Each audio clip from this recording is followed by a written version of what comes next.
Hello, and welcome to my Genius Hour screencast. Today I'll be showing you how to use Google Earth. First, you will need to download Google Earth, which is free and can be found through a Google search. Once downloaded, this is what will first appear.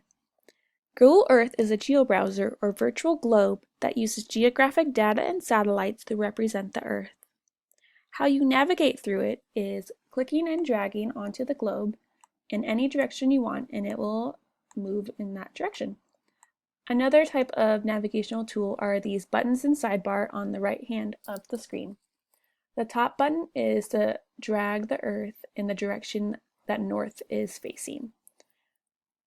The bottom button is just like the click and drag. You just hold down the left button, the right button, the top or down, and the globe will move in that direction. This sidebar here is to zoom in and out of the globe. You just click and drag it up or down. Another way to zoom is using your mouse or trackpad and just scrolling up or down to zoom in or out. Zooming in gets you closer to the area, and the more you zoom, the more details you start to see. However, the more zoomed in it is, the blurrier the pictures start to get. If you look at the bottom, it will show you the latitude and longitude of where this picture is located, as well as the elevation that you are currently at. It also tells you the last picture of when this was taken. So in this area right here, it was last taken in 2013. Another feature is the search bar on the top left-hand corner. You can search almost anything and it will bring you straight to it. So let's say we go to Los Angeles, California, and it will fly us there. You can look up any landmarks, cities, states, oceans, just about anything. You can even do a full address if you know like your house or a store you want to go to. You can just go straight there. So as you see, we can zoom in, and here is the city. And just as I was saying, it gets blurrier the more you zoom in.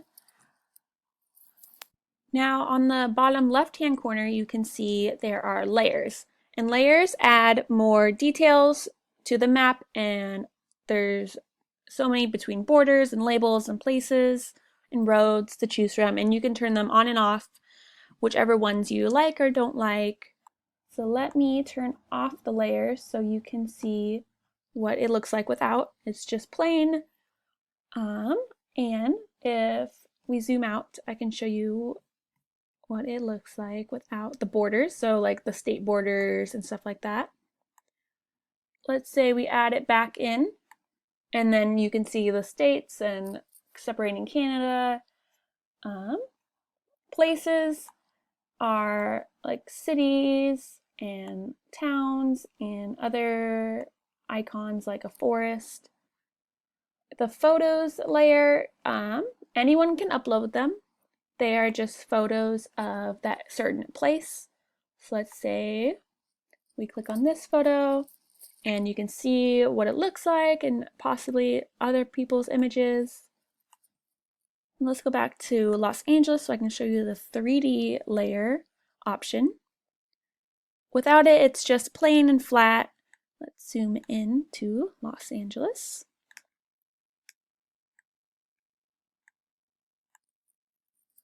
Now I will turn it on, and you can see it just gave it way more depth. And if you keep zooming, then the buildings will look way more 3D compared to this 2D version of it. So it's nice if you just want to see like the buildings and how tall they are, and just a more better picture of what it looks like. Another feature is the Saturn button right out top. It also, instead of looking at just Earth, you can look at the sky, Mars, or the moon.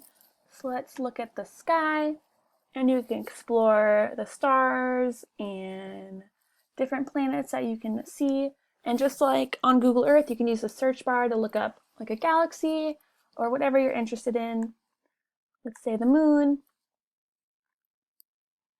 And you can even zoom in and see if there's any like craters, or there could be even some pictures from explorations. It's just fun to look at something other than Earth, you know? But let's go back to Earth and I can show you how if you want to bookmark a certain feature or save it for later to come back to look at. It's called the pinpoint or place mark tool right at this top. And let's say you want to visit Yellowstone National Park.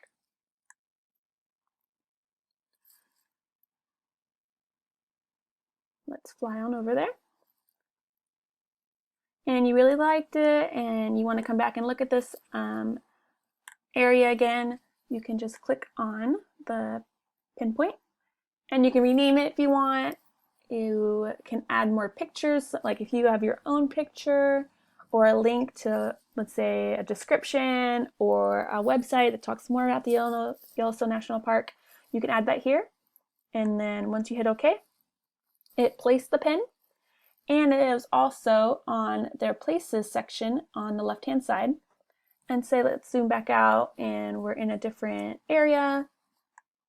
Let's say we're over in Oregon and you wanted to come back to it. If it's, you can view it on the map, you can click on it.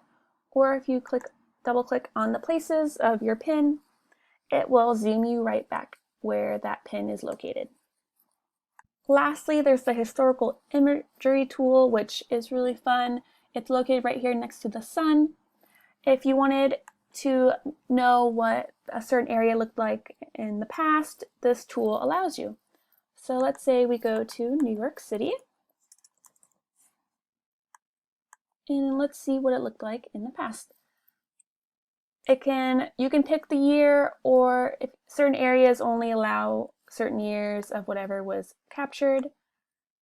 You can locate it even down here. This is the last picture in 1978 of what it looked like, and you can compare it to what it is now. And there's also this bar that pops up, and you can change the years yourself to whichever one you would like to see what it looked like. All right, and those were the major tools you can use in Google Earth. It is a really fun and easy to use app with lots of information and pictures, and I just think it's a really great tool. Thank you for listening and watching my screencast on how to use Google Earth. I hope you enjoyed it.